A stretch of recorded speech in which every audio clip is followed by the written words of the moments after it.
Okay, this is part 2 of the Acer Aspire 5517 upgrade. I had mentioned in part 1 that when I had taken this laptop apart, I had noticed something about it which triggered me to compare this to another laptop.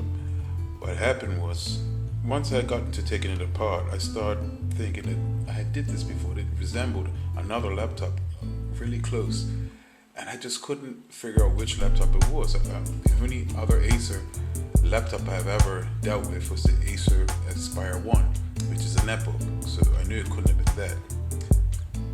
But then it dawned on me. I realized the computer that it reminded me of, step by step, and every step of the way, was actually the Gateway NV52. Now, it just so happens that this is a computer that belongs to my wife. I upgraded it a little while ago. It's just had it since then. However, I had remembered this laptop while doing the Acer. Now, in comparison, what we do is, let's come up to the side. Let's take a look. The motherboard is what really triggered it for me. Once I got a look at the motherboard, I said I have seen this before, and this is actually true. It's pretty much actually this exact same laptop. So it could be a generic foundation design that is based off a couple of laptops. I really don't know that, but I'll tell you what I found. The laptop itself is pretty much exactly the same. If you pay attention, it's the power, landline, VGA, to USB, the audio. It then on the bottom has the card reader. Let's go over to the gateway. You see we have power, landline, VGA. This is the actually adds to that little blank space. It adds an HDMI port. This is a newer computer compared to the Acer, so it's not a shock that there'll be some revisions. Here we go, back to the same two USB ports and the same audio. Now what they did is relocated the card reader, which is in the front of the Acer, to the side, thus helping giving this a much more sleeker, thinner profile than that of the Acer. Now the other thing that I noticed, the speaker design is exactly the same. The keyboards are exactly the same. The only difference is when you get to the F buttons and the assigned functions. That's the only difference I've noticed in it, but the way the whole computer comes apart and it's assembled, the internals, everything is exactly the same. On both of them, on the outside of them, you have your optical drive. On the Acer, as is with the Gateway. Now, that's, you may say, is just cosmetic. However, when I went into comparing the two computers, I found they both have the exact same monitors. The only difference is one is CFL based, the other one is LED based.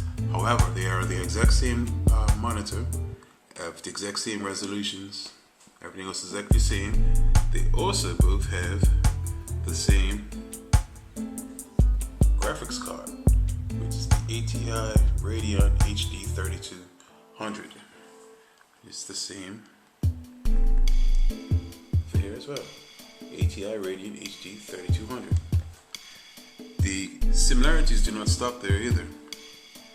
They go on to the actual specs. Now, keep in mind part 1 where I tell you I've upgraded mine. Now, I've upgraded mine, as I said, to the TL64, which is a 2.2 gigahertz dual core processor. Now, the difference is this is based on a 90 nanometer processor. This is based on a 64 nanometer processor, so it's a smaller core. However, the core speeds and everything is still the same. Cache may be different. I directly compared the two. Now, like I said, they're also the same now. after my upgrades.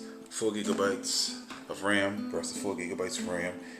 Each of the onboard video cards, which I both showed you, did the exact same. I both using the exact same amount of reserve memory, 256. So they're both running 64-bit memory. 64-bit operating system, which is Windows 7. This originally came with Windows Vista. So did this. Both of them been upgraded to Windows 7. So pretty much these are exactly the same laptops, including, like I said, straight down to the motherboard. Now, the differences which I have found within these two, which is a huge difference. Now, okay, I must admit, the Acer Aspire 5517 does not come with these specs.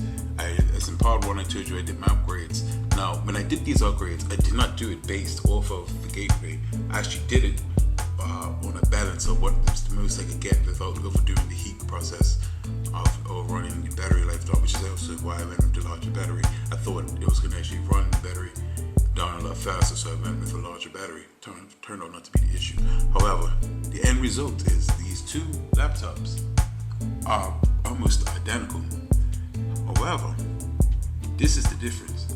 If you listen, not sure you can hear that. The gateway, its fan runs almost all the time. It's actually a pretty hot running laptop. Now I'm going to show you the differences because I have core temp running on both of these laptops. So give me a second, let me get to it. Where is it? Okay, so open you up. Gotta disable that. Anyway, here we go. First of all, the TJ Max of both processors is supposed to be 75 degrees Celsius. Now, this leads me to having to want to upgrade my wife's computer, at least the thermal paste, because now keep in mind, both laptops have only been idle just from starting and downloading core temp. It's the only thing that's happened to these two computers. However, this one reached a max of, she gets a little over here, I don't know if you can make it, 8 degrees Celsius max, which is above the TJ Max, recommended TJ Max, and a minimum of 44 degrees Celsius. Okay, let's come over to my latest little project. The highest core I have is 55 degrees Celsius, and the lowest temp is 40 degrees Celsius. So that may come down to the thermal paste to which I use. I use IC Diamond 7 on the Acer Aspire, whereas the gateway is stock as it comes from the factory, no changes. I have not as far as touching anything with the factory settings of this. The only thing I ended up doing with the gateway was the memory had gone bad in it. I replaced the memory. That is it. Everything else is straight out of the factory as it comes. However, look at the current temp. The current temp is 6 degrees Celsius, 61. Whereas my current temps on these are 47 and 46 degrees Celsius. So you can see, even though this is the Acer is a larger processor, it runs a lot cooler. So there's you with the Acer Aspire 5517 looking upgrade. You've got a lot of options available to you.